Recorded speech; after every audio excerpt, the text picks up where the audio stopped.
তোর শরীরের দাগগুলো এখনো যায়নি। আমি সেদিন বুঝিনি এতটা দাগ পড়ে যাবে।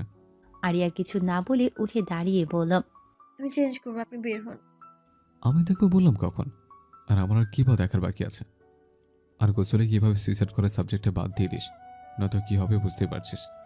এ- এটা আপনি কি করে জানলেন? বেশি কথা বলে ফেলেছিস, এসব তোকে ভাবতে হবে না। এখন আমি গেলাম, আর নেক্সট টাইম এত প্রশ্ন করার সাহসও দেখাবি না আমায়, ওকে? বলে এক চোখ টিপে দুষ্টু হেসে চলে যায়। আরিয়া সামিরার কথা শুনে আকাশ থেকে পড়ল মনে হয়। বুকটা ছ্যাদ করে উঠল। কলেজে আসা মাত্রই শুনতে হলো কাল যে ছেলেটার প্রপোজ অ্যাকসেপ্ট করে বিয়ে করে চলে যাবে ভেবেছিল, সেই ছেলেটা আর বেঁচে নেই। কিভাবে মারা গিয়েছে কেউ জানে না। কি বলছিস কি? সত্যি রে। ক্লাসে তার বন্ধুরা বলাবলি করছিল। আরিয়ার আগে ফসে আরিয়া আর এক মিনিটও এখানে দাঁড়িয়ে থাকতে পারল না। ব্যাগটা কাঁধে তুলে হনহন করে বেরিয়ে গেল। কি হলো রে প্রেমা, হঠাৎ কোথায় গেল এভাবে? আমার কেমন যেন সন্দেহ হচ্ছে। দেখ, ফারহান ভাইও কিন্তু আরুকে প্রপোজ দিয়েছিল, সেও মারা গেছে। আর সাবার সিনিয়র ফাহাদ ভাই, তাও কাল যার প্রপোজ একসেপ্ট করেছিলি, দুজনে কিন্তু আরিয়াকেই প্রপোজ করেছিল। আর দুজনে মৃত্যু। কিছু বুঝতে পারছিস? তাই তো। আচ্ছা, এর পেছনে কে আছে রে? মার্ডার করা আমার মতে এই এলাকায় নির্দর মানুষটি হলো আফরান ব্রাদার। সামিরা ঢোক গিলে বলল, সেটা তো ভেবে দেখিনি, কিন্তু ভাইয়া কেন এদেরকে মারতে যাবে? সেটাও তো রে ভেবে পাচ্ছি না। আরিয়া সোজা বাড়ি চলে এসে জাফর সাহেবকে কল দেয়। চাচা, তোমার বড় ছেলে কোথায় কাজ করে? কেন, কি হয়েছে? হঠাৎ আফরানে খোঁজ নিচ্ছিস? যেটা বললাম তার উত্তর দাও। সেটা আমি ঠিকভাবে জানি না, কারণ কখনো ওর কাজ নিয়ে কাউকে জিজ্ঞাসা অবধি করিনি। ও যে ভালো কাজ করে না সেটা আমার জানা আছে। ফোন নাম্বার আছে? আছে, অনেক আগের। এখনও সেটা ইউজ করে কিনা জানি না। যেটা আছে সেটাই দাও। স্যার, কখন থেকে আননোন নাম্বার থেকে কল আসছে?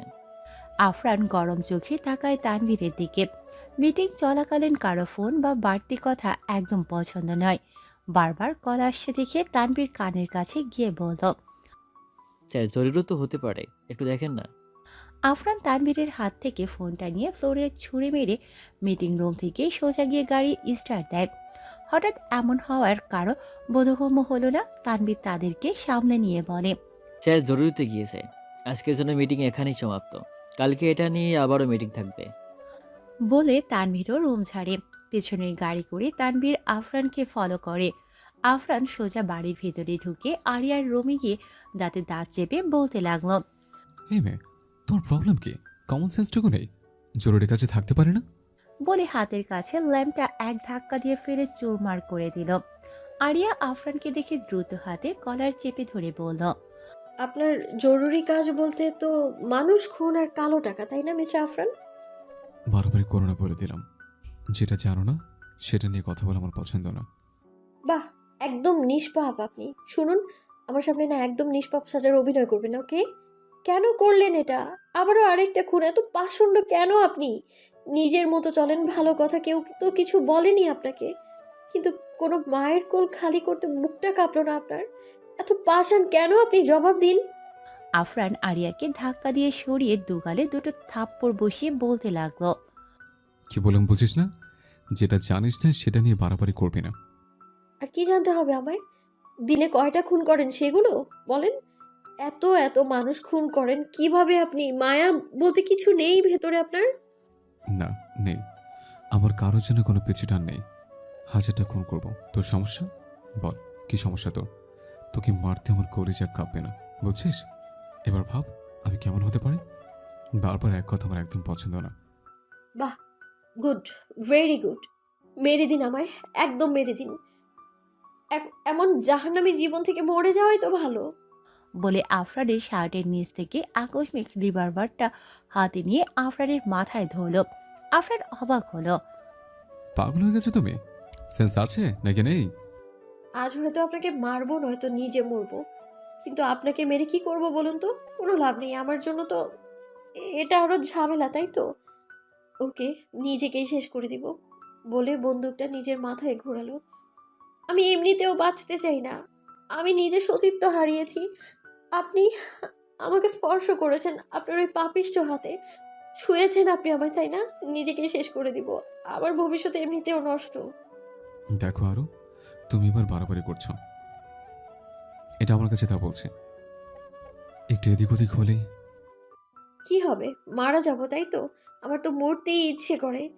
এটার জন্যই অপেক্ষা করে আছি এতদিন, বেঁচে থেকেও মরে গিয়েছি আমি। দেখো, তোমার যা ইচ্ছে আমাকে বলো, আমি তোমাকে ডিস্টার্ব করি তাই তো? ঠিক আছে, আর চালাবো না, তোমার সামনেও আসবো না, প্রমিস। কিন্তু এটা দিয়ে দাও, আর আমিও ছেলেকে শুধুমাত্র থ্রেট দিয়েছিলাম তোমার থেকে দূরে থাকতে, কিন্তু আমি খুন করিনি। সুন্দর জোকস বলেছেন। আপনি থ্রেট দিয়েছেন কিন্তু মারেননি। এটার চেয়ে বেস্ট জোকস আমি আর দুটো শুনিনি। আচ্ছা, যা ইচ্ছে করুন, হাজারটা মারুন, কিন্তু আমি আর আপনার কাছে অত্যাচারিত হতে চাই না। আপনার ওই নোংরা হাতে আমার শরীর ছোঁয়া আমার একদম পছন্দ না। কি শুরু করলে তুমি? বললাম তো আর আসবো না তোমার কাছে, এটা দিয়ে দাও এখন। দেখো, বাড়াবাড়ি করলে পরে কি হতে পারে তোমার জানা আছে। পরের বার কিছু হওয়ার সুযোগটাই দেব না। বলে আরিয়ার ট্রিগারে হাত রাখল। আরিয়ার কোনো ভ্রুক্ষেপ নেই ট্রিগার চাপ দেওয়ার। ঠিক সে মুহূর্তে আফরান চিৎকার করে ওঠে। আরিয়া হতভম্ব হয়। আফরান যে এমন করতে পারে তার বোধগম্য হয়নি।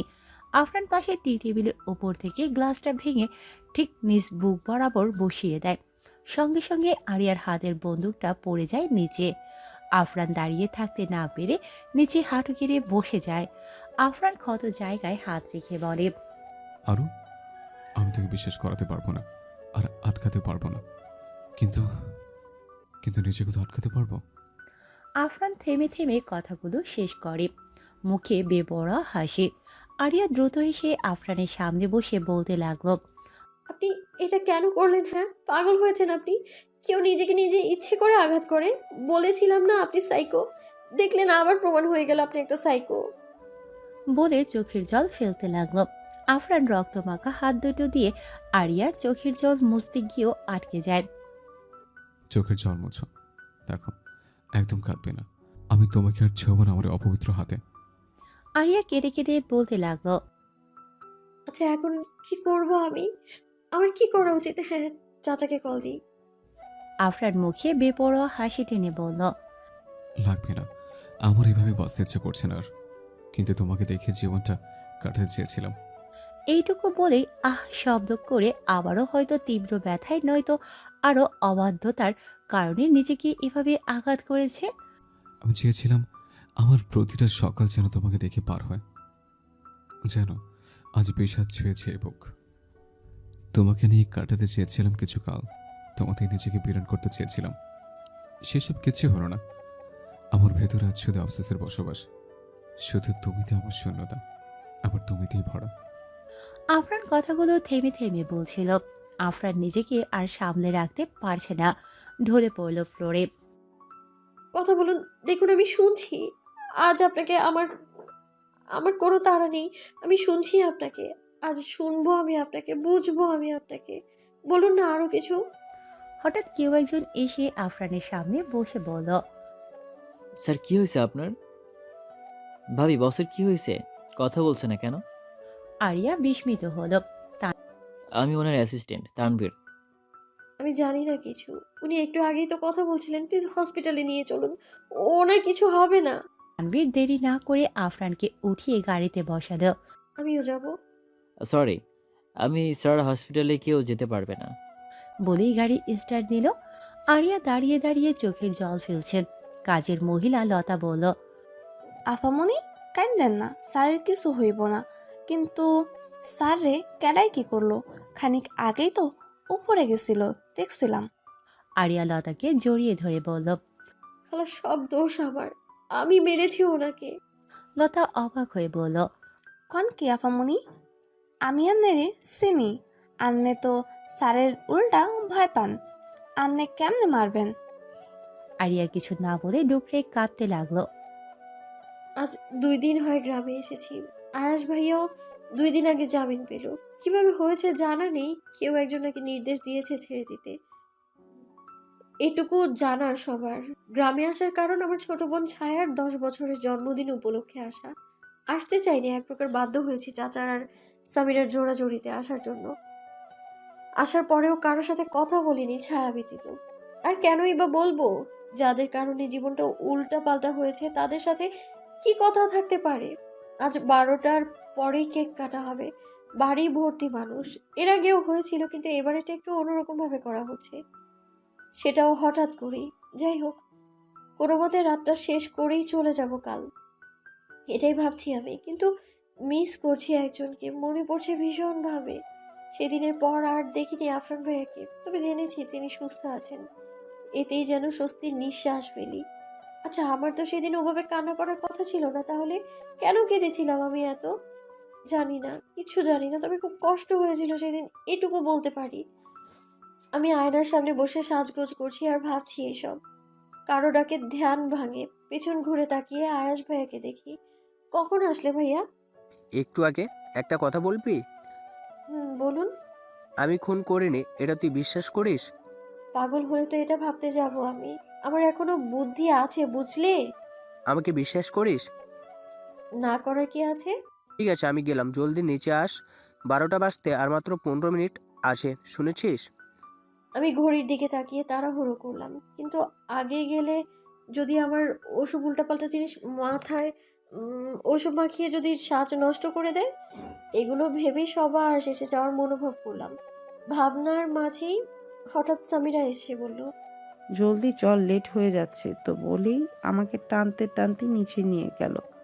সবাই হাতে তালি দেওয়া শুরু করলো। আমি বুঝলাম না হঠাৎ এভাবে তালি বাজানোটার মানে কি। এখন তো কেক কাটেনি, তাহলে আমার পাশে আয়াস ভাইয়া।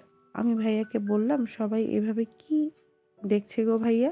আমাকে কি একটু বেশি সুন্দর লাগছে? আজ একটু বেশি সুন্দর লাগছে। সব সময়ের মতোই তো হালকা সেজেছি, তাহলে আজ কেন? আমার কথা রেস্ট টেনে বাবা এসে বলল, হ্যাঁ, এটাই আমার বড় মেয়ে, সবাই যেটা ভাবছেন সেটাই। আমি বুঝলাম না আমাকে এভাবে সবার সাথে পরিচয় করানোর আছেটা কি?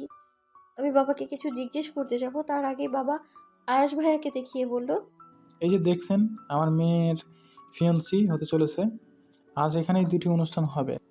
প্রথমেই তো আয়ুষ বাবার সাথে আমার মেয়ে আংটি বদল হবে, পরে ছোট মেয়ের জন্মদিন। আমি যেন আকাশ থেকে পড়লাম। বাবা কি পাগল হয়ে গেল? এসব কি বলছে? আয়াস ভাইয়ের সাথে বিয়ে? What's this? আমি বাবাকে উদ্দেশ্য করে বললাম, এসব কি বাবা? বাবা আমার কথাটা যেন শুনলেনই না। আমি আয়াস ভাইয়ের দিকে তাকিয়ে বললাম, এসব কি ভাইয়া? এটা কি মজা করার সময়? তাও এমন মজা? আমার একদমই ভালো লাগছে না এটা। কেন, তুই আমায় পছন্দ করিস না? এসব কি বলছো আয়াস ভাইয়া? আমি তোমায় পছন্দ করি, বাট ওভাবে। তাহলে প্রবলেম কোথায়? যা হচ্ছে মেনে নে। তার মানে তুমি আগে থেকে জানতে? না, এসে জেনেছি। বাবা আর চাচা মিলে আগে ডিসাইড করে নিয়েছিল। আসার পর জেনেছো, আর আমি এখন জানলাম? আমাকে একবার বলার প্রয়োজন বোধ করলে না? পাশ থেকে রহিমা বেগম আরিয়ার মা বলে উঠলেন, আস্তে কথা বলো। আর তোমার মতামত কেউ চায়নি, বাবার কথা মেনে নাও। আশ ভালো ছেলে, তার কাছে তুমি ভালো থাকবে। এটা আমি অস্বীকার করছি না মা, কিন্তু আর কোনো কিন্তু নয়, সুন্দরভাবে আংটি বদল করে নাও। এঙ্গেজমেন্টটা বাধ্য হয়েই করতে হলো বাবার সম্মানার্থে। না হলে কি যে করতাম নিজেও জানি না। এগুলো কোন ধরনের কথা হলো? এখন কি ওনার সাথে আমার বিয়ে হবে ভবিষ্যতে? কথাটা ভাবতে মাথাটা যেন ব্যথা শুরু হলো আমার। তারপর ধুমধাম জন্মদিনটাও পালন হলো, অথচ আমার এসব বিরক্ত লাগছে, তাই সেখান থেকে রুমে চলে আসলাম। বলছিস কি এসব? রাগাস না তো এখন।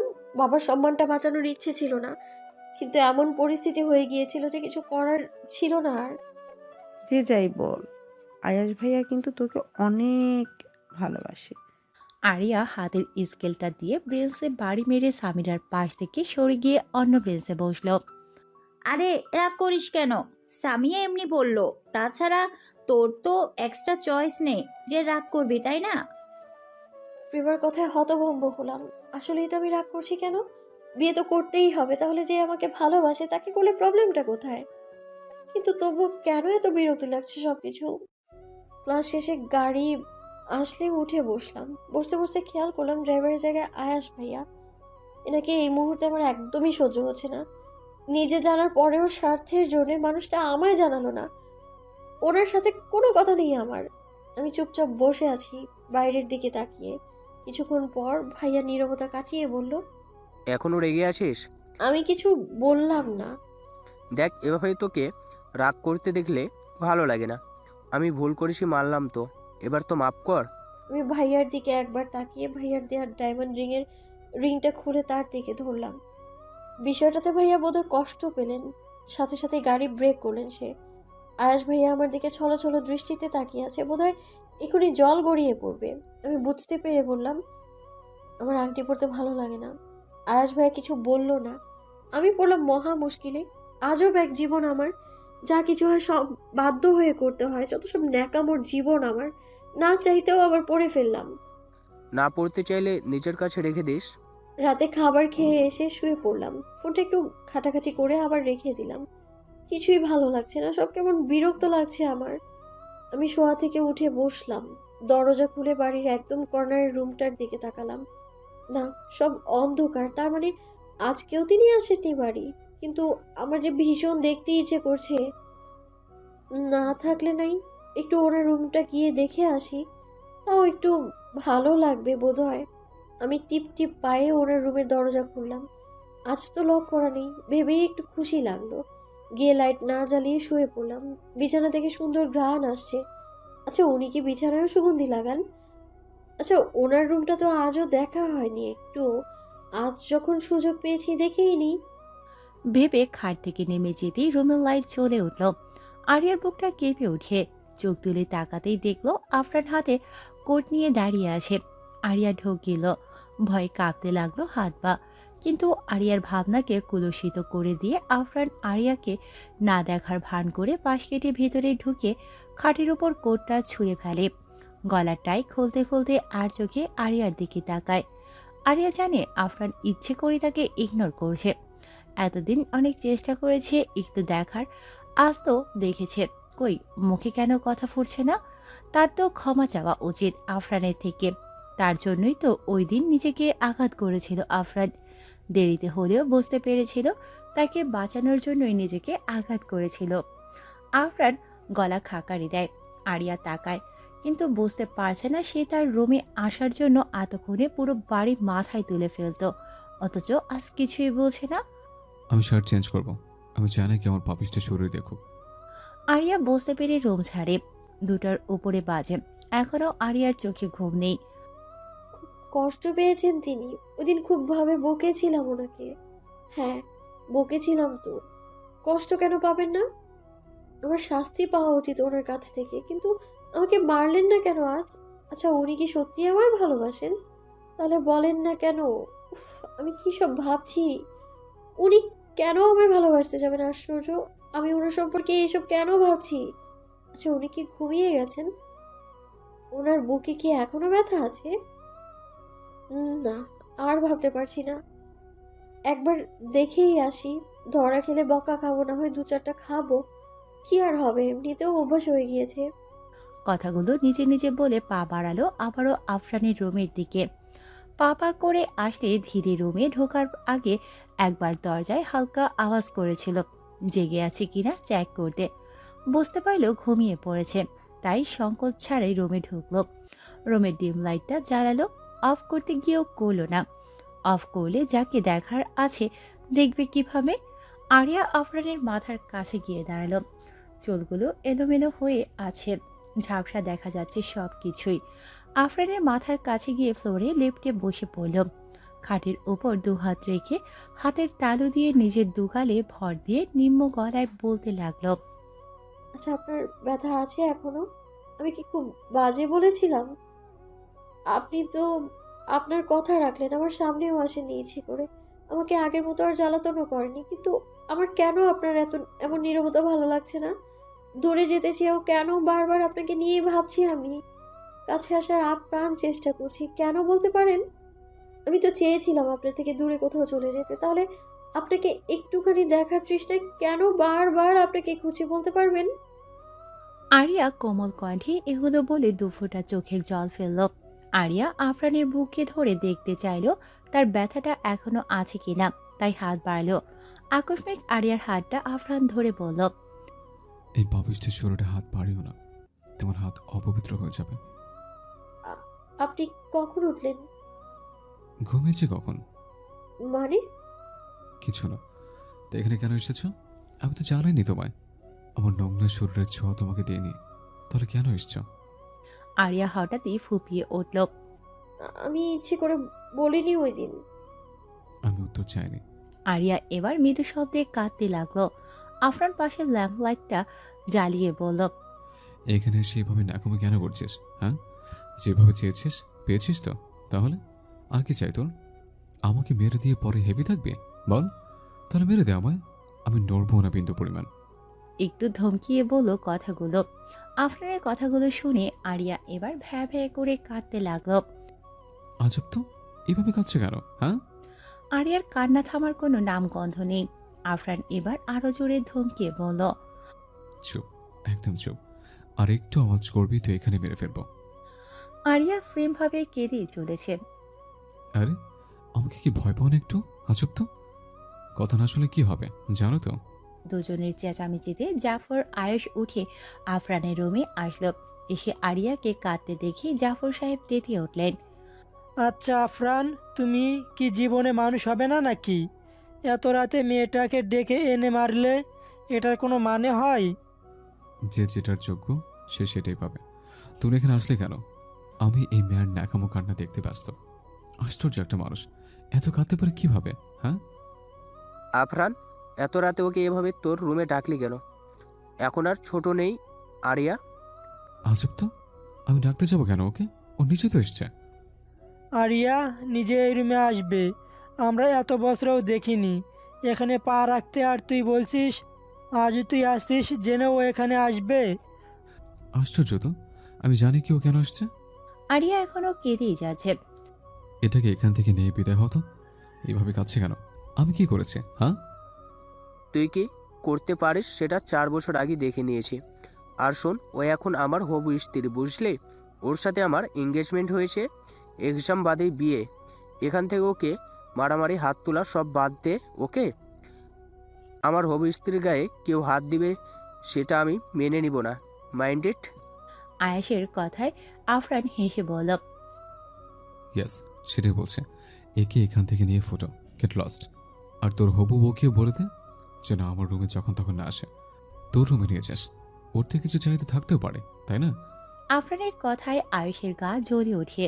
দুহাত মুষ্টিবদ্ধ করে দাঁত কটমট করতে থাকে। হচ্ছেটা কি এখানে? হ্যাঁ আফরান, তুমি কিন্তু সীমা লঙ্ঘন করছো এবার। আমি সীমা আজ না অনেক আগে ছাড়িয়েছি। সো গট ইট, এখন যাই এখান থেকে। জাফর আরিয়াকে তুলে বলে, বেশি মেরেছে? আরিয়া হেসকি তুলছে, যার কারণে বলতে পারছে না কিছু। এখানে আর দাঁড়িয়ে না থেকে আয়েশ আরিয়াকে কোলে তুলে নিয়ে চলে যায়। জাফর কিছু না বলে সেখান থেকে চলে আসে। আফরানের চোখ দুটো রক্তিম হয়ে আছে। দাঁতে দাঁত চেপে বিছানায় এক হাতে ঘুষি মেরে বলল, ড্যাম ইট। আফরান গাড়ির পেছনের সিটে বসে আছে। তানভীর ড্রাইভ করছে। জানতে পেরেছিস কে লোকটা? সরি স্যার, এখনো জানতে পারিনি। তবে কলেজ বা ভাবির বন্ধু বান্ধব কেউ হলে এতক্ষণে জেনে যেতাম। তাহলে জলদি খোঁজ নে, কে করেছে এসব। আমার সাথে শত্রুতার কারণে নাকি অন্য কোনো কারণে? আমার সাথে শত্রুতা আমি বলেই আর এর ক্ষতি করার চেষ্টা করেছিল। তার জন্য আয়েশের সাথে এঙ্গেজটা হতে দিলাম, যেন ভাবে যে আরও আমার সাথে নয়, আরশের সাথে কোনো রিলেশনে আছে। কিন্তু ব্যাপারটা মনে হচ্ছে অন্যরকম। খুব কাছের কেউ যে সবকিছু জানে। আমার মনে হয় আপনার সাথে সত্যতার কারণে। দেখুন, দূরে খুনেই কিন্তু আপনাকে কিলার প্রমাণ করা হয়েছে। নো, কেলার প্রমাণ করার চেষ্টা করছে না। আমার মনে হচ্ছে আমাকে খারাপ প্রেজেন্ট করছে, সেটাও আরিয়ার সামনে। কিন্তু লাভটা কি ওই শালার, এটাই বুঝতে পারছি না। আপনারা কারা? আরে ছাড়ুন বলছি। আরিয়ার কথায় ভ্রুক্ষেপ না করে মেয়ে দুটি আরিয়াকে গাড়িতে জোর করে বসিয়ে গাড়ি স্টার্ট দিল। মূলত আরিয়া ক্লাসের মাঝে বের হয়েছিল, ভালো লাগছে না বিধায় হঠাৎ দুটি মেয়ে এসে আরিয়াকে জোর করে তুলে নিল। গাড়িতে আরিয়া বাড়াবাড়ি করার কারণে বেহুশ করে ফেলেছিল। আরিয়া চোখ খুলে চারিদিকটা একবার প্রত্যক্ষ করে নিল। কোনো হোস্টেল মনে হলো। পাশ থেকে একজন মহিলা বলল, ম্যাম এখন কেমন লাগছে? আরিয়ার মস্তিষ্ক সাথে সাথে সতেজ হয়ে উঠল। কারা আপনারা? আমাকে এইখানে কেন নিয়ে এসেছেন? কি করেছি আমি? মহিলাটি কোনো উত্তর দিল না। কারো ফোন আসায় রুম থেকে বের হয়ে গেল। আরিয়া ভাবতে লাগলো, নিশ্চয়ই আমি কিডন্যাপ করেছে এনারা, কিন্তু কিন্তু আমি কি করেছি? আমাকে কিডন্যাপ করার কারণটা কি? কারো পায়ের শব্দ শুনে দরজার দিকে তাকালো। মুহূর্তে চোখ দুটো বিস্ময়ের শেষ সীমানায় পৌঁছায়। সে আর কেউ নয়, মিস্টার মাফিয়া আফরান চৌধুরী। আরিয়া চট করে খাট থেকে লাফ মেরে নেমে পড়ল। আপনি এখানে? অন্য কেউ কিডন্যাপ করলে খুশি হতে বুঝি? বলে আরিয়ার গালে দুইটা থাপ্পড় বসালো। তোর সাহস দেখে অবাক হলাম। মারলেন কেন আমায়? কি করেছি আমি? আমার শুধু শুধু মেরে শান্তি পান আপনি? আমার তো কাজ নেই আর। আগে বল, এত সাহস কোথায় পেলে? 2 দিন ছাড় দিয়েছে বলে মাথায় উঠে গেছিস? কি করেছিটা আমি? শুধু শুধু কথা শোনাচ্ছেন কেন? কি করেছিস আবার প্রশ্ন করছিস? আরিয়া এবার আফরানের একদম সামনে গিয়ে ভীতিহীন কণ্ঠে বলল। হ্যাঁ করছি, 100 বার করবো। আপনার কি? এখন উত্তর দেন, কি করেছি আমি? আফরান আরিয়ার হাত ধরে হ্যাসকাটা নিয়ে উল্টো ঘুরিয়ে আরিয়ার হাত দুটো ক্রস করে ধরে। আরিয়ার পিঠ আফরানের বুকে ঠেকে।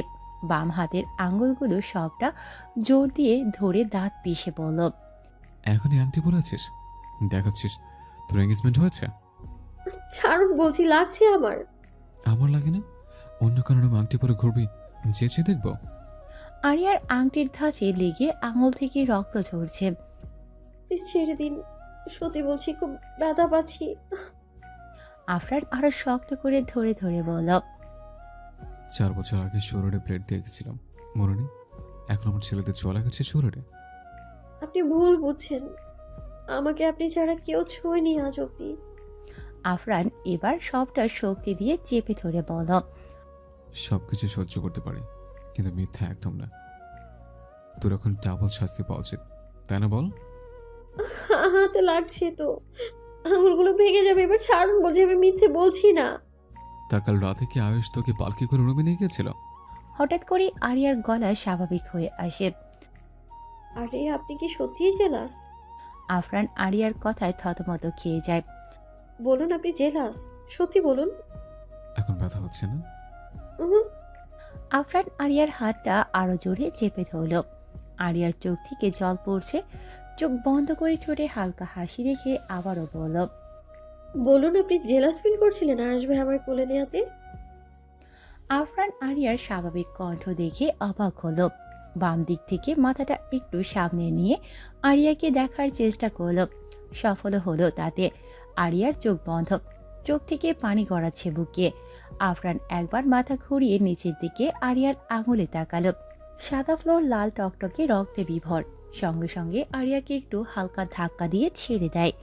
আরিয়া টাল সামলাতে না পেরে বিছানায় গিয়ে পড়ে। আফরান জায়গা ছেড়ে বারান্দার সামনে গিয়ে কাকে যেন ফোন দিল।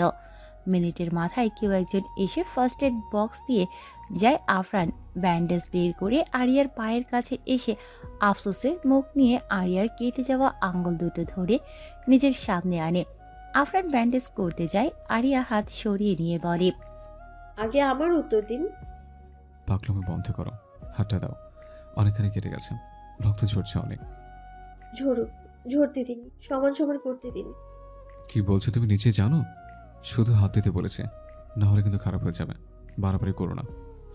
আরিয়া ঝুলন্ত পা দুটো গুটিয়ে খাটের উপরে এনে আসন করে বসে বলল।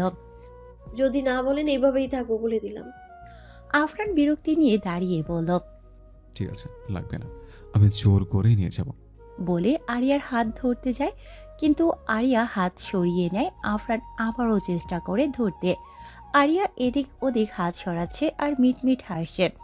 আফরান অনেক চেষ্টায়ও না পেরে খাটের উপর উঠে আরিয়ার পেছনে বসে আরিয়ার কাঁধের উপর থুতনি রেখে দুপা দুদিক থেকে আরিয়ার কোলে উঠিয়ে আঁকড়ে ধরে বাম হাত ধরে বলল। এবার সরাও হাত।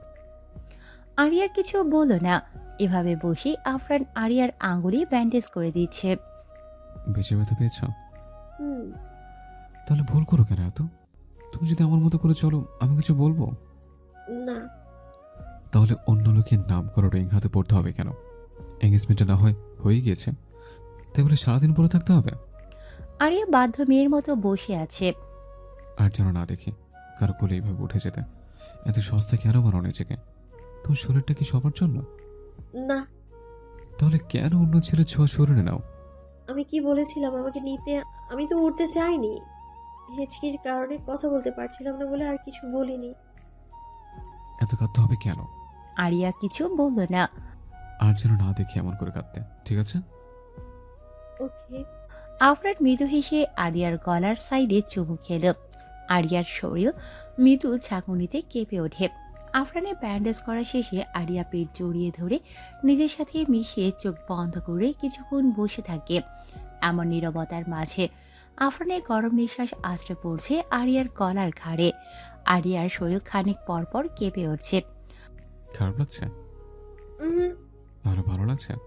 আরিয়ার লজ্জায় মুখ ঢাকে দুই অঞ্জলি দিয়ে আরিয়াকে এবার নিজের দিকে ঘুরিয়ে মুখোমুখি বসায়। আরিয়া লজ্জায় লাল হয়ে আছে। লজ্জাবতী আমার, এদিকে তাকাও। আরিয়া এবার নিজেকে গুটিয়ে নেওয়ার চেষ্টা করে। মুখ দেখতে দেবে না আমায়? আরিয়া এবার দু হাত মুখের উপর থেকে সরালো। আফরান আরিয়া লাল টকটকে গাল দুটো কোমল স্পর্শ করে চুমু বসালো। আরিয়া চোখ বন্ধ করে আছে। এদিকে তাকাবে না? আরিয়া আফরানের শার্টের কলার দু হাতে ধরে আফরানের বুকে মুখ লুকায়। আফরান আবারও হাসে। আসলে মায়াবতী আমার খুব লজ্জাবতী। একটু চুপ থেকে আবার বলল, আমার মানসিক শান্তি তুমি। তোমার প্রতিটা স্পর্শ আমার ভালো থাকার কারণ। অথচ তোমার অত দীর্ঘ সময় লাগলো সেটা বুঝতে। দীর্ঘ সময় বলতে আপনি আমাকে কত জনম ধরে ভালোবাসেন আগে সেটা বলুন তো। আফরান আরিয়ার কথার উত্তর করল না। আফরান আস্তে পিস্তে আরিয়াকে জড়িয়ে ধরে একদম নিজের সাথে মিশিয়ে নিল। আরিয়া এখনো আফরানের কলারেই ধরে আছে। আমার যে মুহূর্তে কারো মাঝে ডুবে যেতে ইচ্ছা করছে লজ্জাবতী। আরিয়া আফরানের বুকে কামড় বসালো। লাগছে তো, আসতে দাও। আরিয়া এবার আরেকটু জোরে আরেকবার কামড় বসায়। ও মেরে ফেলো নাকি? ছাড়ো বলছে। বলে আরিয়াকে নিজের কাছ থেকে সরানোর চেষ্টা চালালো। খানিক পর ছেড়ে দিয়ে আরিয়া বলল, যখন আমাকে মারেন তখন আমার ব্যথা লাগে না? এবার প্রতিশোধ নিবা? কিন্তু আমি যে সেদিন নিজের বুকে আঘাত করলাম সেটা কি কম ছিল নাকি? আরিয়ার মুখটার সাথে সাথে মলিন হয়ে গেল। আতঙ্কিত চেহারায় আফরানের শার্টের বোতাম খুলতে লাগলো। আর করছো কি? রোমান্স করতে ইচ্ছে হয়তো আমাকে বলো, এইভাবে তাড়াহুড়ো করে। চুপ একদম। বলে আফরানের বুক চেক করতে লাগলো। হ্যাঁ, বুকের বাঁ পাশটায় দাগ পড়ে আছে এখনো। তার মানে এখানেই লেগেছিল। সেই জায়গায় চোখ ফেলে বলল, এখনো ব্যথা আছে তাই না? ও আচ্ছা, এই জন্য এভাবে শার্ট খুলতে হয়? বলুন, এখনো ব্যথা আছে খুব? জানি না, যখন অবাধ্য হও তখন খুব ব্যথা লাগে এইখানটায়। আরিয়া আফরানের দিকে অসহায় চোখে তাকায়। আরে কি দেখছো? সত্যি বললাম, আর কখনো অবাধ্য হবে না। একদম সহ্য করতে পারে না কিন্তু রাগের সময় সব ভুলে। আফরান এটুকু বলেই কারো ঠোঁটের ছোঁয়া অনুভব করে নিজের ঠোঁটে। সেকেন্ড কয়েক পর আরিয়া সরে আসতে চায়, কিন্তু আফরান আরিয়াকে সরতে না দিয়ে উল্টো দু হাতে মাথার দুপাশে হাত রেখে শক্ত করে ধরে চোখ বন্ধ করে কিস করতে থাকে একাধারে। দুজনের গরম নিঃশ্বাস ঘন হচ্ছে, আশ্রয় পড়ছে একে অপরের উপর, যেন যোগ কয়েক পর শান্তিতে তৃষ্ণা নিবারণ করছে তৃপ্তির সাথে। বেশ খানিকক্ষণ পর হবে হয়তো। 8 থেকে 10 মিনিটের মাথায় আফরান আরিয়াকে ছেড়ে দিয়ে খুব কাছে টেনে নিয়ে আবারও গলায় মুখ ডুবায়।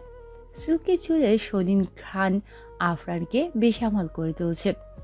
আরিয়া আফরানের কলার চেপে ধরে আছেন। নিঃশ্বাসের মৃদু আওয়াজ যেন মুহূর্তটাকে আর উজ্জ্বল করে দিচ্ছে। অনেকক্ষণ পর আফরান নিজেকে ইচ্ছে করে আটকালো। নিষ্পাপ মেয়েটাকে এর চেয়ে বেশি অপবিত্র করতে ইচ্ছে হচ্ছে না তার। আফরান সরে এসে আরিয়াকে জড়িয়ে ধরল সবটা শক্তি দিয়ে। আরিয়ার শরীরের কম্পন এখনো থামছে না, কাঁপছে তার শরীর ভীষণভাবে। কিছুক্ষণ পর আফরান বলল, লক্ষ্মী শোনো, ভয় পাচ্ছে? আরিয়া কিছু না বলে আফরানের কলার ছেড়ে হাত দুটো পিঠ জড়িয়ে ধরল। রিল্যাক্স আরো, আর কিছু করবো না, শান্ত হও। আরিয়া আফরানকে আরো শক্তভাবে জড়িয়ে ধরল। আফরান বুঝলো এখন কোনো কথায় কাজ হবে না, তাই আরিয়াকে কোলে নিয়ে দাঁড়িয়ে গেল। মাথায় হাত বুলিয়ে দিতে দিতে বলল, বাড়ি যাবে? আরিয়ার মুখে কোনো কথা নেই। আফরান আরিয়াকে নামাতে চাইল, আরিয়া নামলো না। আফরান মৃদু হেসে বলল, কথা বলবে না? ঠিক আছে, বলো না। ওয়াশরুমে যাও, ফ্রেশে আসো। দেখো তোমার জামাটা নষ্ট হয়ে গেছে রক্তে, আমি সেম ড্রেসের ব্যবস্থা করছি। আরিয়া কোনো কথা বলল না। আফরান বুঝলো তার মায়াবতী এখন লজ্জায় আড়ষ্ট হয়ে আছে। একটু পর না হয় আবার বলবে। আফরান মুচকি হেসে আরিয়াকে নিয়ে খাটের উপর বসে মাথায় হাত বুলিয়ে দিতে লাগলো। এদিকে হঠাৎ করে সামিরার বিয়ে ঠিক হয়ে যায়। অবশ্য হঠাৎ বললে ভুল হবে, ছেলেটা অনেক দিন ধরেই সামিরাকে কলেজে ফলো করতো, কিন্তু সামিরা অতি গুরুত্ব দেয়নি, তাই সোজা বাড়িতে বিয়ের প্রস্তাব পাঠায়। ছেলের বিলাসবহুল ঐশ্বর্য দেখে আর ছেলের বিষয়ে বিভিন্ন তথ্য জেনেই সামিরার বাবা আজমল শিকদার রাজি হয়েছেন এই বিয়েতে। এদিকে সামিরার মা রাবেয়া বেগম অবশ্য এত জলদি মেয়েকে বিয়ে দিতে অস্বীকৃতি জানালেও লাভ হলো না। সেদিন বাসায় ফেরার পর চাচা আমার হাতে কি হয়েছে জিজ্ঞেস করাতে বললাম দরজার চিপায় হঠাৎ লেগেছে, তাই একটু ব্যথা পেয়েছি। আয়াস ভাইয়াও সেখানে ছিল, তবে আকবরী আর প্রশ্ন করেনি সেটা নিয়ে। কিন্তু আমি ভাবছি অন্য কথা। আজ 3 দিন হয় ভাইয়াকে দেখছি না। সেদিন হোস্টেল থেকে ভাইয়া আমাকে গাড়িতে তুলে দিয়েছিল, এরপর আমি ভাইয়ার সামনে যাইনি। পরে জানতে পেরেছি ভাইয়া নাকি কোনো প্রয়োজনে দেশের বাইরে গিয়েছে। এই মুহূর্তে আমরা সবাই শিকদার বাড়িতেই আছি, প্রেমাও আমাদের সাথেই আছে। শুনেছি আমার বাবা মাকেও আসতে বলেছিলেন, কিন্তু বাবা নাকি ব্যস্ত আছে, তাই আসতে পারবেন না চাচা বলল। হঠাৎ ধ্যান ভাঙে কাঁধে কারো হাত রাখার স্পর্শ পেয়ে। সে কখন থেকে ডাকছি, কি ভাবছিস? হ্যাঁ, আমি ভাবনা ভেঙে তাকিয়ে দেখি প্রেমা। বললাম, কখন ডেকেছিস? আমার তো মনে হচ্ছে বছর কয়েক ধরে ডাকছি। যাই হোক, নিচে চল, সামিরা ডাকছে। কিছু হয়েছে? চল না আগে। বলে এক প্রকার টানতে টানতে নিয়ে গেল আমায়। বাড়ির বড়রাই এদিক সেদিক ছুটে কাজ করছে, আর 2 দিন পরেই তো বিয়ে। এত বড় বাড়ি গুছিয়ে বিয়ের মতো ডেকোরেশন করা কি একদিনে সম্ভব নাকি? সামির একটু অভিযোগ করে বলল, তোরা আমাকে একা ফেলে রেখে কোথায় ছিলিস? হ্যাঁ, এখানে আমার কি কেউ পরিচিত আছে গল্প করার জন্য? আরিয়া একটু ঠাট্টা করে বলল। আহারে বেচারি, তা ভাইয়াকে কল দিয়ে কথা বলে একাকিত্ব কাটাতে পারেন না? আমরা কি আপনার পাশে সবসময় তাসবিহ গুনবো? সেটাই তো, ভাইয়ার সাথে তো পরিচয় আছিস, এই কল দিয়ে কথা বললেই পারিস। একটা জিনিস মানতেই হবে জানিস, ভাইয়ার কিন্তু ভীষণ সাহস। কিভাবে তোর বাবা মাকে ডিরেক্ট বিয়ের কথা জানিয়ে দিল! ইস, আমার জীবনেও যদি এমন কেউ আসতো! আফসোস আর আফসোস। একেবারে মনের কথাটাই বললি, কিন্তু তুই আর স্বপ্ন দেখে লাভ নেই। তোর তো আয়াস ভাইয়ার সাথে এক্সামের পরে বিয়ে। আমি অবশ্য একটু আশা রাখতে পারি কেউ একজন এমন আসুক। উফ, কি রোমান্টিক। বলে খিলখিল করে হাসলো প্রেমা। কথাটা আরিয়ার বুকটায় ছ্যাদ করে উঠল। আয়েশ ভাইয়াকে সে বিয়ে করতে চায় না বিন্দুমাত্র না। সে কেন আয়েশ ভাইকে বিয়ে করবে? সে তো আফরান ভাইকে।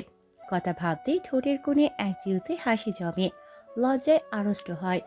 কি রে প্রেমা, ব্যাপারটা কি হলো? আরও এভাবে লজ্জা পাচ্ছে কেন? সে তো পাবেই। একটু আগে আয়াস ভাইয়ের কথা বললাম না, সেই মেয়ে তো দিন দিন আয়াস ভাইয়ের প্রেমে পড়ছে, দেখছিস না? ওই দিন স্কুলে গেল, দেখলি না? গলার লাইফ নিয়ে ঘুরছে আজকাল। অবশ্য আয়াস ভাইয়া একটু রোমান্টিক, সেটা দেখেই বোঝা যায়। প্রেমার কথায় আরিয়ার মুখটা একটু মলিন হয়। তোমাদের আয়ুষ ভাইয়া রোমান্টিক, সেটা কিভাবে জানো? কথার আওয়াজ শুনে 3 জন পেছন ঘোরে। এদিক দিয়ে যাওয়ার সময় প্রেমার শেষের কথাটা শুনতে পেয়ে কথার রেশ টানলো আয়ুষ। ভাইয়া কখন আসলে? এই তো একটু আগেই। তা নিয়ে কি কথা হচ্ছে এখানে? কথার মাঝে যে আমি আছি সেটা কিন্তু শুনে ফেলেছি। প্রেমা আয়েশকে দেখে এক দফা আবারও ক্রাশ খায়। চুলগুলো গোছানো, ফর্সা গায়ে লাল মেরুন টি শার্ট পরে আছে, কালো প্যান্ট টাকনোর ওপরে গোটানো। প্রেমা তো হা হয়ে আছে। আরিয়া কথা কাটিয়ে বলল, তোরা গল্প কর, আমি আসছি। বলে আয়েশের পাশ কেটে চলে যাওয়ার মাঝেই আয়ুষ আরিয়ার বা হাত ধরে বলে। তোমার সাথে কথা আসে।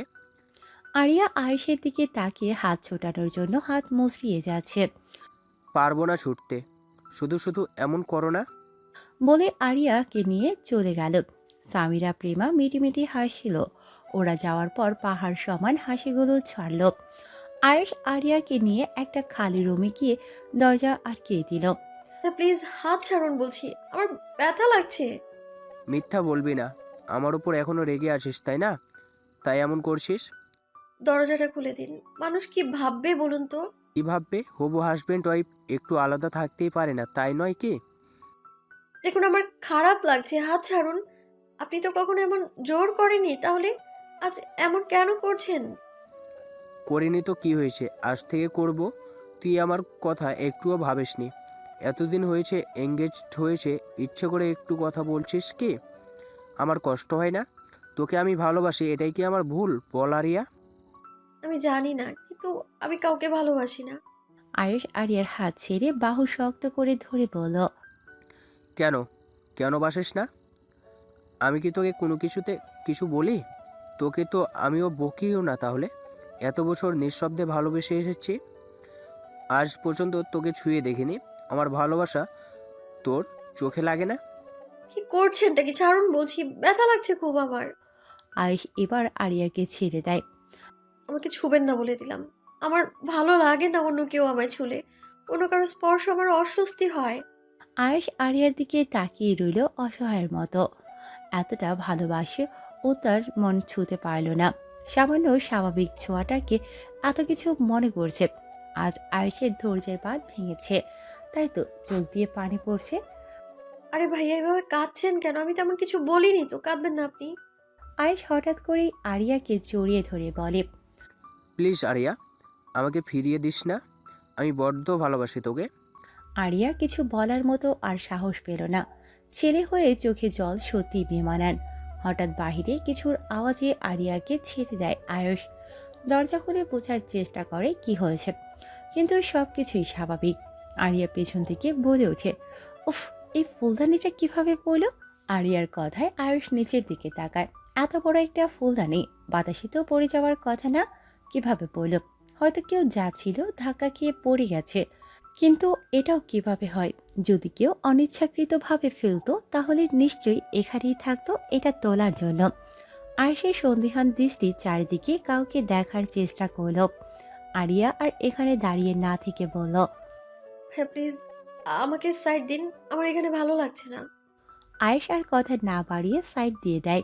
তা তোর প্রেম কেমন চলছে হবু বউয়ের সাথে? আমারটা বাদ দে, আগে বল কেন মেয়ে পেলি, নাকি সেই আগের পছন্দ নিয়েই পড়ে আছিস?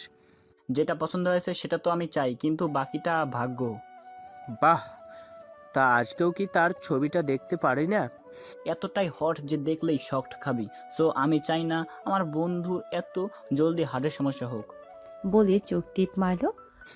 সে যাই বল, তোর এই একটা চয়েস দেখার বড্ড ইচ্ছা আমার, জানিস? যে কিনা ক্রাশ খেয়ে বসে আছে আর ওদিকে মেয়েটা জানেই না। হা হা। মজা নিচ্ছিস? নে, সময় হলে এমনিতেই হাতে চলে আসবে। হঠাৎ করে কারোর সাথে ধাক্কা খেয়ে নাবিল বলে উঠল, দেখে চলতে পারেন না? আজব তো। বাড়িটা যেহেতু আপনাদের, আপনি ভালো জানেন তাই না? আমি না দেখতে পারি স্বাভাবিক। বোনের ফ্রেন্ড বলে ছেড়ে দিলাম, যাও এখান থেকে। আমি কি বলেছি ছেড়ে দিন? আজব, আগে শুনেছি সামিরার মুখে আপনি নাকি ঝগড়াই 100। আজ দেখেও নিলাম মহিলাদের মতো উঠে পড়ে ঝগড়া করে। আজব তো, আমি কিছু বলেছি নাকি তোমাকে? আরে কি করছিস টাকে? চল তো প্রেমা, তুমি যাও। আপনার বন্ধুকে একটু বুদ্ধি দিন, আপনার মতো ভালো হওয়ার। বলে হনহন করে চলে গেল। দেখলি কেমন ব্যবহার করলো? এজন্যই সামিরাকে প্রেমার সঙ্গ দিতে নিষেধ করতাম। মেহমানের সাথে কেউ এমন ব্যবহার করে পাগল? তুই তো দেখছি আমার নয় ওদের পক্ষেই আছিস, যা তো আমার সাথে কি করিস। বলে নাবিলও চলে গেল। আয়েশ উপরে নিজের রুমের দিকে যাচ্ছিল। হঠাৎ সামিরার আওয়াজ পেয়ে থামল। ভাইয়া একটু এদিকে আসো তো। আয়েশ সামিরার কাছে গিয়ে বলল, কিছু লাগবে? প্রেমা আর আরিয়াকে দেখেছো কোথাও? সে তো এখনোই দেখি না। কেন, আমাকে বল কিছু লাগবে? হুম। কি বল? সামিরা পেছন ঘুরে দাঁড়িয়ে বলল, এটা? আয়েশ ঠিক বুঝলো না। বুঝিয়ে বল। জামার চেইনটা একা পারছি না। আয়েশ বুঝলো চেনটার দিকে তাকিয়ে এটা লাগাতে গেলেই হয় সমস্যা। আসলে এটা একটু টাইট হয়ে আছে। আয়েশ একটু জোরে লাগাতে যায় আর এটা ছিঁড়ে যায়। সামিরা স্লিম শরীর থেকে জামাটা সাথে সাথে কাঁধ ভেদ করে পড়তে যায়। আয়েশ সেটা ধরে। আয়েশের হাত সামিরার ঘাড়ে স্পর্শ করে। অবশ্য আয়েশের এত খেয়াল নেই এসবে, কিন্তু সামিরার ভীষণ আনিজি হচ্ছে। এত বছর এ বাড়িতেই আয়েশ ভাইয়া ছিল, কই এমন পরিস্থিতিতে তো কখনো পড়েনি। তাহলে আজ কেন এমন হচ্ছে? সরি, তোর জামাটা নষ্ট করে ফেললাম। আসলে এটার জিপটাই ভালো ছিল না। এক কাজ কর, অন্যটা পরে নে। এই নে এটা ধর। সামিরা জামা ধরার আগে আয়ুষ ছেড়ে দেয় খেয়াল না করে। এখানেই হচ্ছে বিপত্তিটা। জামাটার সাথে সাথে সামিরার বুক বরাবর পড়ে যায়। আয়ুষ না বুঝে চট করে সামিরাকে পেছন থেকে জড়িয়ে ধরে। আয়ুষের ডান হাত সামিরার বুকের ওপর। সত্যি বলতে আয়ুষ ভাবেনি কি থেকে কি হয়ে যাচ্ছে। আয়ুষ শুধু সামিরার উন্মুক্ত পিঠ থাকতে চেয়েছিল। শেট, ঠিক মতো নিজেকেও সামলে রাখতে পারিস না? হা। একটু ধমকিয়ে সামিরা কিছু বলল না। এই মুহূর্তে সামিরা কি করবে সেটাও তার জানা নেই। বুকটা ধুকধুক করছে। আয়ুষ হয়তো এতক্ষণে বুঝেছে ব্যাপারটা। কোমল কণ্ঠে বলল, কি করব বল, ইচ্ছে করে। সামিরা আয়ুষের কথা শেষ করতে না দিয়ে বলল, প্লিজ হাতটা সরান। আয়ুষ টুপ করে হাতটা সরিয়ে নেয়। এতেও হয় আরেক বিপত্তি। জামাটা এতক্ষণ যাই টানা পোড়ায় কাঁধের সাইড অবধি ছিল, এখন কোথায় আছে সেটা বুঝবার ক্ষমতা আমার নেই। আয়ুষ চোখ দুটো অফ করে বিরক্তি নিয়ে বলল, ড্যামিট। সামিরা চুপ, একদম কিছুই বোঝে না। আয়ুষ পরিস্থিতি কি হতে পারে কেউ দেখলে সেটা আজ করতে পারছে, কিন্তু কিছু করার নেই। দ্রুত করে ডান হাতে সামিরার জামার সাইড খুঁজছে। এতেও তার হাত কোথা থেকে কোথায় যাচ্ছে নিজেও জানে না। সামিরা বারবার কেঁপে উঠছে। সামিরা এই অনুভূতির ঢেউ সামলাতে না পেরে আচমকাই সামনের দিকে ফিরে আয়েশের টি শার্ট গলার দুদিকে খামচে ধরে। আয়েশ এবার চোখ খুলে ধমকিয়ে বলল, পাগল হয়েছিস নাকি মাথাটা একদম গিয়েছে? বলে কোনো কিছুর পরোয়া না করে সবটা বুঝিয়ে সামিরার জামা ঠিক করে ওর হাতে তুলে দিয়ে দ্রুত পায়ে রুম ছাড়ে। আরিয়া জাফর সাহেবের কাছে মিনতি করে কখন থেকে একটাবার বাড়িতে যাওয়ার জন্য অনুমতি চাচ্ছে। তিনি বারবার বলছেন, লাগবে না, একা গিয়ে ওখানে কি করবে? তাছাড়া আফরান যদি বাড়িতে থাকে তোকে মারধর করবে, আমি নিশ্চিত। প্লিজ চাচা, এমন করো না। এত মানুষের সাথে থাকতে আমার কেমন যেন লাগছে, মন ভালো লাগছে না। সকাল সকাল আবার চলে আসবো। নিষেধ করেছি, যাওয়া লাগবে না মানে লাগবে না। ঠিক আছে, তোমার সাথে কাটতি যাও। জাফর এই মিনতি কিভাবে ফেলতে পারেন, তাই তো বাধ্য হয়ে বলল, আরে আচ্ছা, মুশকিলে ফেলেছিস তো। ঠিক আছে যা, আমি আয়েশকে বলে দিচ্ছি নিয়ে যাবে। আরশ ভাইয়ের সাথে যাবো না, আমাকে ড্রাইভার কাকুর সাথে পাঠিয়ে দাও, তাতেই চলবে। ঠিক আছে। আরিয়া খুশিতে জাফরকে একবার জড়িয়ে ধরে। শোন, খালি বাড়ি, ভয় পেলে আমাকে জানাস, ঠিক আছে? ওকে। যদি ওই বরযাত্রা থাকে তবে ওর সামনে যাস না, ঠিক আছে? বজ্জাত বলে কাকে বুঝিয়েছে ভালো করে বুঝতে পারছে, কিন্তু তার মিস্টার মাফিয়া মোটেও বজ্জাত নয়, সেটা কেউ না জানলেও সে জানে ভালো করে। আচ্ছা চাচা, গেলাম আমি। বলে আরিয়া জায়গা ছাড়ল। প্রায় রাত 11টার উপরে বাজবে হয়তো। আরিয়া বাড়িতে ঢুকে প্রথমেই আফরানের রুমে গিয়ে দরজা হালকা ঠেলে উকি মারে। না, তার মিস্টার মাফিয়া এখনো আসেনি।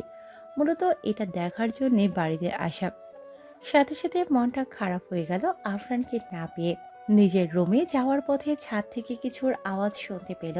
আরিয়া ভয়ে ঢোক গেল। এ বুঝি ভূত এসে তাকে নিয়ে যাবে। আবারও কিছু ভাঙার আওয়াজ পেল। আচ্ছা, ছাদে কি কেউ আছে? এত আওয়াজ কিসের হচ্ছে? চোর ঢুকেনি তো আবার? আরিয়া পা টিপে টিপে সিঁড়ি বেয়ে উঠতে লাগলো। ছাদের দরজার কাছে গিয়ে উকি দিল, কাউকে দেখতে পেল না। দরজা খুলে ছাদ ঢুকে বা সাইডের দিকে চোখ আটকাল। ছাদের ওপর যে কাচের টেবিলটা ছিল সেটা ভেঙে টুকরো টুকরো কাঁচগুলো চারিদিকে ছড়িয়ে আছে।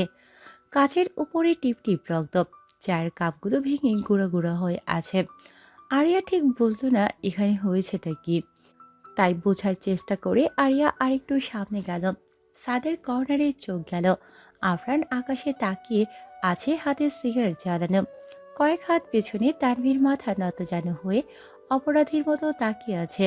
আফরানকে দেখে আরিয়ার চোখ দুটি খুশিতে ছলছল করছে। আর এক সেকেন্ডও না দাঁড়িয়ে দৌড়ে গিয়ে আফরানকে পেছনের দিক থেকে জড়িয়ে ধরল। আফরান স্ট্রং হয়ে দাঁড়িয়ে রইল। মনে হয় সে আগে থেকেই জানতো এমনটাই হবে, তাই তো বিন্দুমাত্র নড়েও নি। আরিয়াকে দেখে তানভীর ছাদ ছাড়ে। প্রায় মিনিট কয়েক পর আরিয়া বলতে শুরু করে, আমাকে না বলে কেন চলে গিয়েছিলেন? হ্যাঁ, কতদিন হলো গুনে দেখেছেন? একটু কল পর্যন্ত দেননি। কতটা নিষ্ঠুর আপনি। আফরানের মুখে কোনো কথা নেই। কি হলো, কিছু বলছেন না কেন? আর আপনি সিগারেট খান আগে, তা তো দেখিনি কখনো। আফরান আকস্মিক আরিয়ার ডান হাত ধরে আরিয়াকে উল্টো ঘুরিয়ে নেয়। আরিয়ার পিঠ আফরানের বক্ষ স্পর্শ করেছে। আরিয়ার হাত আফরানের পেট স্পর্শ করেছে। শক্ত হাতে আরিয়ার হাতটা চেপে ধরেছে। করছেন কি? ব্যথা পাচ্ছি তো, ছাড়ুন বলছি। আফরান কোনো কথা বলছে না। এত জোরে ধরেছেন কেন আজ? আগে তো কখনো এতটা জোরে ধরেননি। আমার হাত মচকে যাবে তো। আফরানের মুখে কোনো কথা নেই। সিগারেট টেনে যাচ্ছে বাম হাতে। আরে এগুলোর ধোঁয়া আমি সহ্য করতে পারি না। আপনি এটা ফেলে দিন, বিশ্রী গন্ধ এতেছি। ছাড়ুন বলছি। কি করেছি আমি আগে বলবেন তো নাকি? আফরান এবার মুখ খুলল ভয়ার্ত গলায়। কি পেয়েছিস আমাকে? যেভাবে ইচ্ছে খেলবি, যা ইচ্ছে করে বেড়াবে, যার তার সাথে রুম শেয়ার করবে। কি সব বলছেন আপনি? নাকাম করবি না একদম। সুযোগ পেয়েছিস অমরা উড়ে ধরে শুরু করেছিস। লজ্জা করে না তোর? এতই বেড়া মানুষের সান্নিধ্য দরকার? 2 দিনের জন্য বাইরে ছিলাম, অমনি একা রুমে মানুষ নিয়ে ঢুকে পড়েছিস। বলে হাতের জ্বলন্ত সিগারেটটা আরিয়ার বাঁ দিকের ঘাড়ে ধরল। জ্বলছে খুব, প্লিজ সরান এটা, আমি মরে যাব। আপনি সত্যি খুব পাষণ্ড, একদম বাজে আপনি। আপনার সাথে আর কথাই বলবো না আমি। বলে কাঁদতে লাগলো আর ছোটার চেষ্টা চালালো। আফরান হাতের সিগারেট নিভার আগ পর্যন্ত ধরে রাখলো এভাবেই। এইখানটায়, ঠিক এইখানটায় মাথা লেগেছিল, তাই না? কি বলছেন? আমি সত্যি কিচ্ছু বুঝতে পারছি না ভাইয়া, ছাড়ুন এবার প্লিজ। কেন থাকতে মন চায় না? আমি তো পুরুষ মানুষ, তোর তো খুব পছন্দ পুরুষ মানুষের ছোঁয়া, তাই না? আমাকে যা বলার বলুন, আমার চরিত্র নিয়ে একদম বাজে কথা বলবেন না, সহ্য করবো না আমি বলে দিলাম। তোর আবার চরিত্র আছে নাকি? হ্যাঁ, আই এম স্ট্রেঞ্জ। তোর মতো মেয়েদের চরিত্র থাকে, একটা দিয়ে হয় না, 1000টা লাগে। আপনি খুব খারাপ, আমি আর আপনার সাথে কথাই বলবো না দেখবেন। আমার হাতটা ছাড়ুন, আমি আর পারছি না নিতে, মরে যাব আমি। আফরান কোনো কথা না বলে আরিয়ার শোল থেকে ওনাটা ছুঁড়ে ফেলে, জামার বাহুর অংশটুকু দুদিক থেকে ছিঁড়ে ফেলে। পাগল হয়ে গেছেন ভাইয়া, আপনি সত্যিই পাগল। এমন কেন করছেন বলুন? আমি বলছি তো আমি কিছু করিনি, আমি সত্যি বলছি, ছাড়ুন প্লিজ। আপনার সামনেও আর আসবো না, আমি আপনার রাগের কারণ হতে চাই না। আরিয়ার কথাগুলো যেন আফরানের বিষাক্ত কিছু মনে হলো। আরিয়ার হাত ছেড়ে দিয়ে নিচের দিকে ফিরিয়ে দুগালে কষে একের পর এক চর বসালো। আরিয়ার ঠোঁট কেটে রক্ত জমল, কিন্তু আফরানের এসবে কোনো মাথা ব্যথা নেই। এবার সে আরিয়ার দুহাতের বাহু ধরে নিজের কাছাকাছি এনে সবটা শক্তি দিয়ে বাহুতে খামচি বসালো। কেটে গিয়ে রক্ত পড়ছে, এসবের কোনো পরোয়া করল না, নিজের কাজে দৃঢ়তা রাখল। আরিয়া এসব শেষ পর্যন্ত সহ্য করতে না পেরে জ্ঞান হারিয়ে নিচে লুটিয়ে পড়ে। সকালবেলা আরিয়া নিজেকে নিজের রুমে আবিষ্কার করল। পাশের চেয়ারে একজন মেয়ে বসে আছে। আরিয়া উঠে বসে। মেয়েটা হালকা শব্দে চোখ মেলে বলে, সরি ম্যাম, আসলে চোখ লেগে গিয়েছিল। এখন কেমন আছেন? শরীর ভালো লাগছে? আপনি কে? আমি একজন নার্স। রাত্রে স্যার আমাকে ডেকে বলেছিলেন আপনার খেয়াল রাখতে। আরিয়ার শরীর ব্যথা আর দুর্বলতায় ভীষণ খারাপ লাগছে, তাই আবার শুয়ে যায়। ম্যাম কিছু নিয়ে আসি? মেয়েটি গিয়ে কিছুক্ষণের মধ্যেই ফিরে এসে বলল, এগুলো খেয়ে নিন। আরিয়া কথা বলল না। বুঝেছি, হাত ব্যথা তাই তো, আমি খাইয়ে দিই। বলে মেয়েটা আরিয়াকে খাইয়ে দিতে লাগলো। খাবার শেষে আরিয়াকে কিছু ওষুধ খাইয়ে দিয়ে বলল, ম্যাম যদি ঘুমাতে ইচ্ছা হয় ঘুমাবেন। আমার একটা জায়গায় যেতে হবে। ম্যাম আপনার নিষেধ আছে কোথাও যাওয়ার। কেন?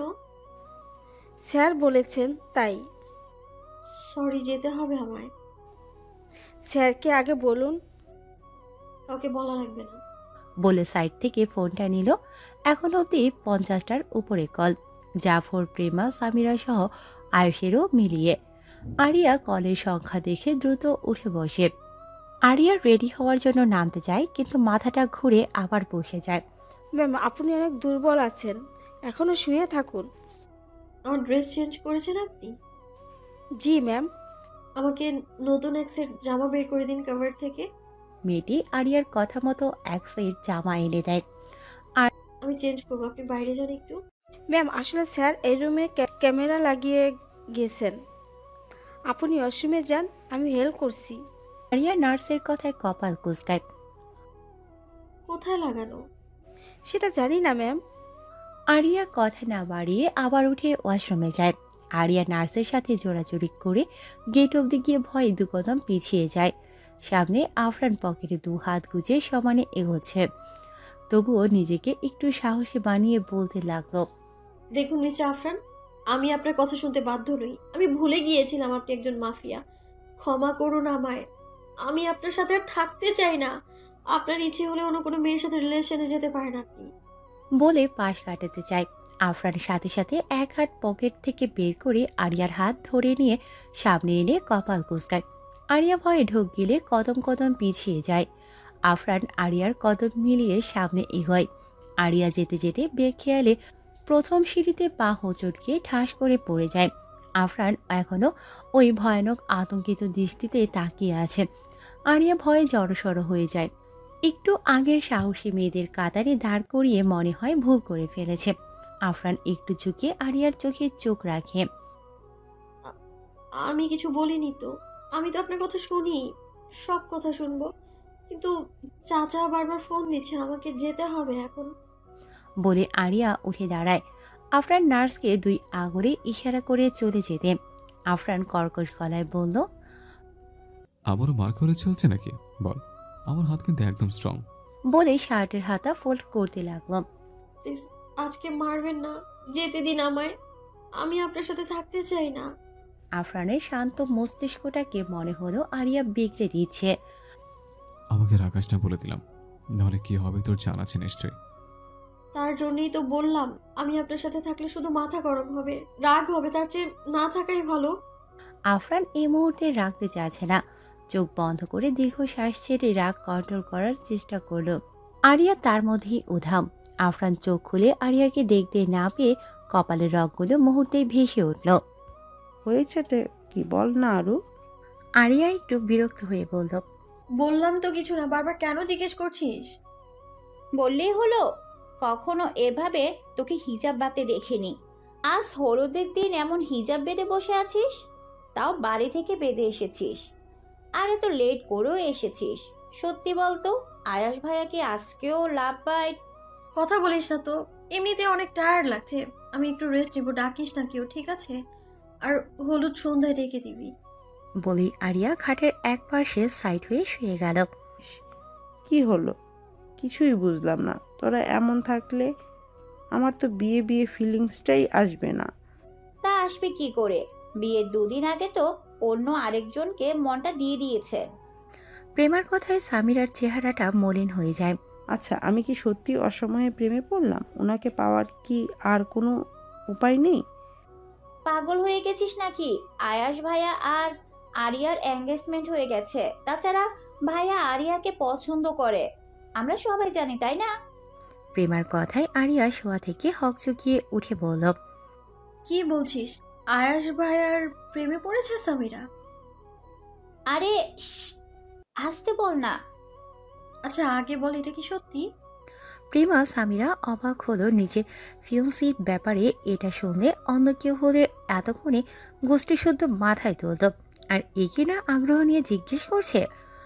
তার বলছি কি, কাল রাত্রে এদের মধ্যে কি হয়েছে শুনলে তো তুই?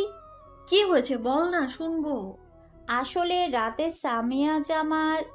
আয়েশ প্রেমার কথার রেশ টেনে দরজার কাছ থেকে বলে উঠল, এসব হচ্ছে নাকি এখানে? তোমরা কি এখনো ছোট? কার সামনে কি বলতে হয় সেটাও জানো না? সামিরা ভয় পেয়ে গুটিয়ে যায়। আমি বলেছিলাম অ্যাক্সিডেন্টটা একটা জাস্ট অ্যাক্সিডেন্ট, বুঝিনি কি বলছি এটা নিয়ে। আর একটা কথা শুনলে কিন্তু খারাপ হয়ে যাবে। ভাই আমি শুনবো, আমায় বলো না প্লিজ। আয়েশ আরিয়ার দিকে তাকায়। কি সুন্দর নিষ্পাপ চেহারা এই মেয়ের। তার উপর আজ আবার দুধ সাদা শৈলে মেরুন কালারের হিজাব বেঁধেছে। মনে হয় যেন ফুটন্ত লাল পদ্ম। এই মেয়ে কি তাকে অস্ত্র ছাড়াই মেরে ফেলবে রূপ দিয়ে? আজব। কি হলো, চুপ করে আছো কেন, বলো না। শুনবে, আসলে হয়েছে কি, ওরা মজা করছে শুধু শুধু কাল থেকে আমাকে রাগানোর জন্য। ও, আমি ভেবেছিলাম আবার সত্যি সত্যি। আচ্ছা, যদি সত্যি হতো তোমার খারাপ লাগতো না? খারাপ কেন লাগবে? ভালোবাসার সময় অসময় মানে নাকি? দিক বিদিক না দেখেই তো হয়। আরিয়ার কথায় আয়েশ বোধহয় একটু ধাক্কা খেল। আচ্ছা, তুমি কি এখনো প্রেমে পড়েছিলে কারো? সেটা তো জানি না ভাইয়া, কিন্তু আমার সাথে সবসময় বাজে হয়। বুঝলাম না ঠিক। কিছু না, আমাকে কেউ বুঝবে না, কোনোদিনও না। আরিয়ার কথার রেশ টেনে কেউ পেছন থেকে বলে উঠল, ঠিক আছে, আমি বুঝিয়ে দিচ্ছি।